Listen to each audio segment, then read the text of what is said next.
92.3 WTTS Friday. Tomorrow's Veterans Day.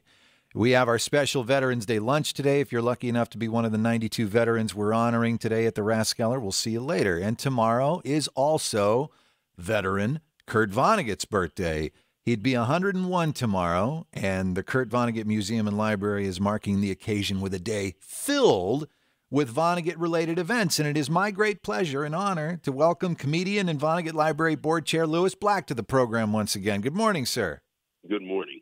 Well, so real quick, before we get into the schedule of events, the nitty-gritty and everything going on tomorrow, all I have are my assumptions when it comes to your involvement and association with the library, and I feel like this is my chance to get to the bottom of it. So obviously you're a fan of Kurt, but being a fan and chairing the board, those are two different things. Can you tell me what his body of work means to you? Yeah, I mean, it was personally kind of profound because he, basically he's one of those writers who you read him and you go, well, oh, wow, I've got to read more. And then that you start reading him more, then it leads you to read other books. He was the gateway drug to reading for me.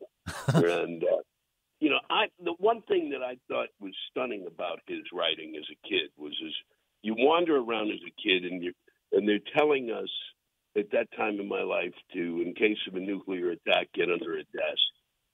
And you're kind of going, my teacher is crazy. This is crazy.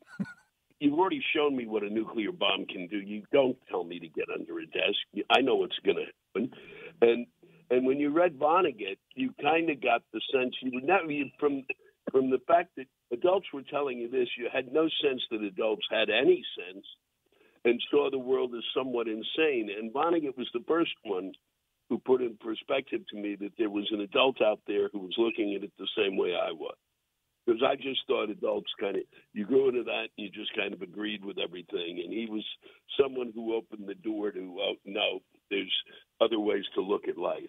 Oh, you nailed it. That's the parallel I was looking for. Okay, so you mentioned the gateway drug. What was your gateway drug into Vonnegut? So you said Vonnegut was your gateway drug into reading, which I totally get. I think that experience is shared among a lot of people. What was the first Vonnegut thing or Vonnegut adjacent thing you read that made you think, I got to do more of this? Well, it was the first thing I read of his, and totally, I can't remember where it came from, but I know that somebody had given me Cat's Cradle, and that was it. I was off and running. And I was reading it at a time in which I had the best job I've ever had, which was I was at a public parking lot, and I was collecting, when people came out, I collected their money. I was there like 6 hours a day, and I had 5 hours in which to read.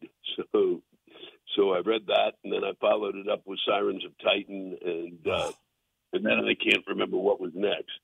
It's all a blur, I'm sure. And yeah. I mean, I find myself in the unique position to talk to, musicians, rock stars, all kinds of people. And without prompting, I can't tell you how many times so many of them have brought up Vonnegut. Like they know they're talking to somebody, a radio person from Indianapolis, and they're like, that's Kurt Vonnegut town. And indeed, you just mentioned Sirens of Titan. I talked with Jack Johnson, and he said, Sirens of Titan is my favorite one. That's my go-to. And we talked about Vonnegut for the first 15 minutes of the interview. I couldn't shut him up about it. Great. I wish we could get them to contribute to the library. Yeah. Okay. All of the artists. I'll make you a deal next time, Louis Black. I will. Next time someone brings it up without prompting, I'll point them to the Kurt Vonnegut Museum and Library website and the donation button. Yeah, please. Yeah. If they really want to, put your money where your mouth is. All right. So here's the schedule of events. So starting tomorrow at noon, there's a Slaughterhouse 5 reading marathon, noon to 3. Then 3 to 4, the Hoosier War Writers, exploring the impact of all those Hoosiers who wrote during the war. Etheridge Knight, who is the subject of a new mural in town. Of course, Ernie Pyle. And then, the exhibit unveiling at 4 o'clock at the Vonnegut Library itself. And then Kurt Vonnegut's birthday party, 6:30 to 9:30. So that's what's going on. Comedian Louis Black has been my guest. He's also the board chair of the Kurt Vonnegut Museum and Library here in town. Thank you so much for your time. This has been wonderful. Well, thank you. I really appreciate it. And I will come back if you want and talk about retirement.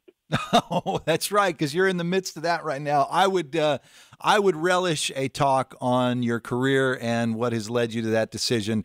But just so everybody knows, yeah, you're on your last tour right now, right? Yeah, I will be going until a year from December. This is it. Well, as a fan, I'm a little wistful about that, but as a fellow human being, I'm happy that that's going to free up some time for you and time that could be well spent with the Kurt Vonnegut Museum and Library. So, Exactly.